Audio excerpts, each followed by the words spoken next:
Welcome to the extra credit poetry module on Carpe Diem poetry.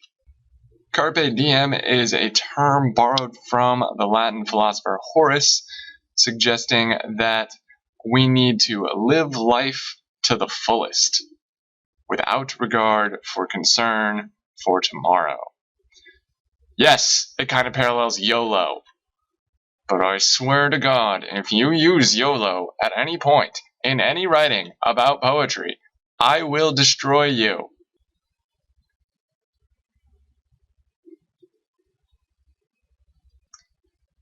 So if poets are obsessed with death, then they are also obsessed with how to live life meaningfully.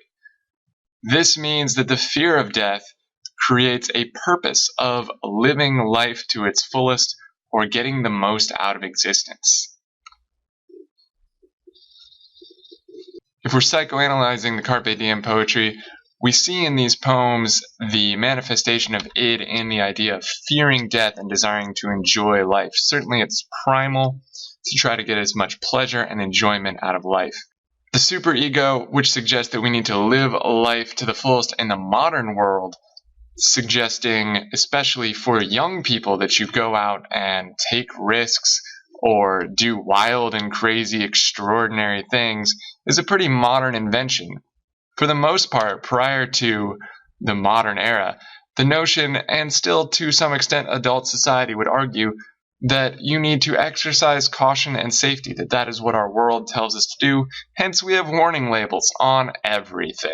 And the ego, which is yourself, is trying to find the balance between the two.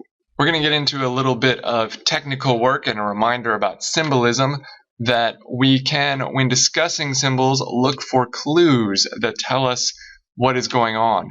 The biggest clue is a shared quality between the signified and the signifier. The literal symbol in the story must exist.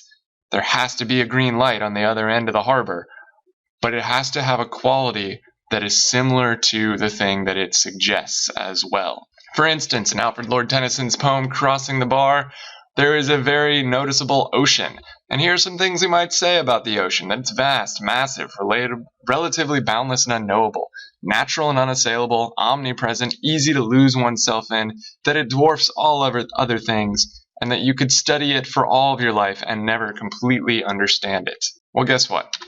What else could we say that about? All of those things. Death. Couple more techniques to keep in mind. Similes are metaphors that use like or as, such as he is stubborn as a mule. Personification compares a non-human thing to a human, like that chair stuck out its leg and tripped me. Chairs don't do that. An apostrophe, this is one you've probably forgotten. Apostrophe addresses a non-present or non-living thing as though it were present and capable of response. Depending on the application, it's a little bit like personification, but sometimes it's not, such as when you say, "God, tell me what to do." God's probably not going to answer unless you're super lucky. Hyperbole is to treat something as much more significant than it is, to emphasize how important it is to you, like my anger would fell 1,000 enemy soldiers. Well, no it wouldn't. You'd be the greatest warrior of all time, and that's not you. Litotes treats something as much less significant than it is through the use of negation. It's a form of understatement where you are using not in your construction. For instance, Hitler was not a kind man. Not a kind man is a pretty understated way of saying that he was a horrible, horrible, horrible, horrible person. Likewise, that was not the easiest calc test I've ever taken. Probably means you just bombed it. Everybody's favorite term, synecdoche, means to use a part of the whole to represent the whole. When we say the pen is mightier than the sword, that's not a really good practice for dueling, but the notion that the pen is part of the process of writing, argument, and debate, versus the sword, which is a part of process of war, that diplomacy and lawmaking can outdo violence. Meanwhile, Justin Timberlake once said, "I'll be on my suit and tie," meaning he's going to dress sharply, but also be on his overall game, whatever that is. Metonymy uses something related to, but not part of, the whole to stand in for the whole. If we say that the president bombed the hostile nation, that's probably not true. Unless he's the president of Super Awesome Vania, He didn't go on that plane himself. He didn't open up the bomb bay doors and drop the bombs down himself.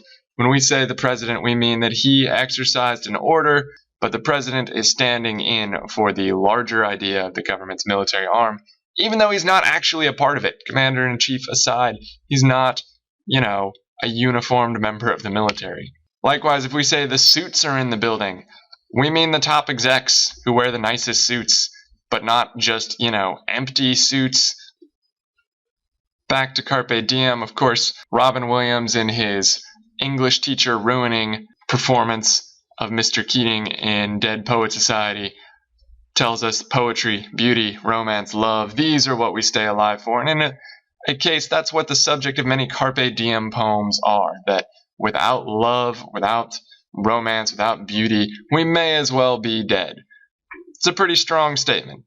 But notice how it doesn't actually involve taking ridiculous risks. Someone can carpe diem the day away by walking through nature and enjoying the scent of flowers because they're taking in beauty.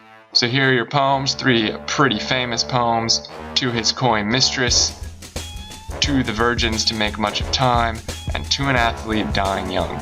The last of which, To an Athlete Dying Young, doesn't actually fit into the Carpe Diem poetry time period, but it borrows the sentiments, and so we're going to go ahead and read it. Also, it's just a great poem, and I love A.E. Housman, so enjoy. Good luck!